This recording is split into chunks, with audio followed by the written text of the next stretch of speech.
દર્શક મિત્રો, સરદાર પટેલના જીવનનો પ્રસંગ સરદાર બન્યા શાંતિદૂત વિશે હું તમને વાત કહીશ. આસામનો સિલેટ જિલ્લો પૂર્વ પાકિસ્તાન સાથે ભેળવવામાં આવ્યો હતો. આથી આસામીઓ નારાજ હતા. આસામી પ્રજાની બોલી, પહેરવેશ અને પરંપરાઓને લીધે હજુ ભારતીય પ્રવાહમાં ભળી શકે તેમ ન હતી. દેશ પર શાસન કરનારા અંગ્રેજો પણ હિમાલયના ખોળે રમતા આ પ્રદેશમાં ખ્રિસ્તીઓએ સારો એવો ધર્મ પ્રચાર કર્યો હતો. તેથી અહીં મોટાભાગની પ્રજા ખ્રિસ્તી ધર્મ પાળનારી હતી. દેશ પર શાસન કરનારા અંગ્રેજો પણ ખ્રિસ્તી ધર્મ પાળનારા હતા. આથી ભારતમાંથી અંગ્રેજોની વિદાય આસામીઓને ખૂચે તે પણ સ્વાભાવિક હતું. સરદારની બાજ નજર આ બધું જોઈ શકતી હતી. તેથી આસામીઓને સમજાવવા માટે સરદારને આસામ જવાની બહુ ઈચ્છા હતી. સરદારે પોતાના બીજા કાર્યક્રમોને બાજુ પર રાખીને આસામ જવાનો પ્રવાસ ગોઠવ્યો. એ સમયે અકબર અલી હૈદર આસામના ગવર્નર અને ગોપીનાથ આસામના મુખ્યમંત્રી હતા.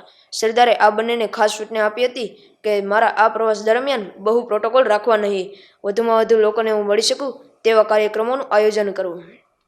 મારી વ્યવસ્થાઓનો બહુ વિચાર કરવો નહીં. લોકો સાથે છૂટથી મળી શકાય તે પ્રકારે આયોજન કરવું. સરદાર 4 દિવસ આસામમાં રહ્યા. આ 4 દિવસ દરમિયાન તેમણે ઢગલાબંધ કાર્યક્રમોમાં ભાગ લીધો હતો. પોતાના સ્વાસ્થ્યની પરવા કર્યા વગર પર્વતીય પ્રદેશને ખૂંદતા રહ્યા અને લોકોને છૂટથી મળ્યા. લોકો સાથે ખૂબ પ્રેમથી વાતો કરી અને ત્યાંના લોકોની સમસ્યાઓ સાંભળી. સરદારે આ 4 દિવસ દરમિયાન ત્યાંના લોકોને અનુભૂતિ કરાવી કે ભારત દેશ તમારો જ દેશ છે અને ભારત સરકાર તમારી જ સરકાર છે.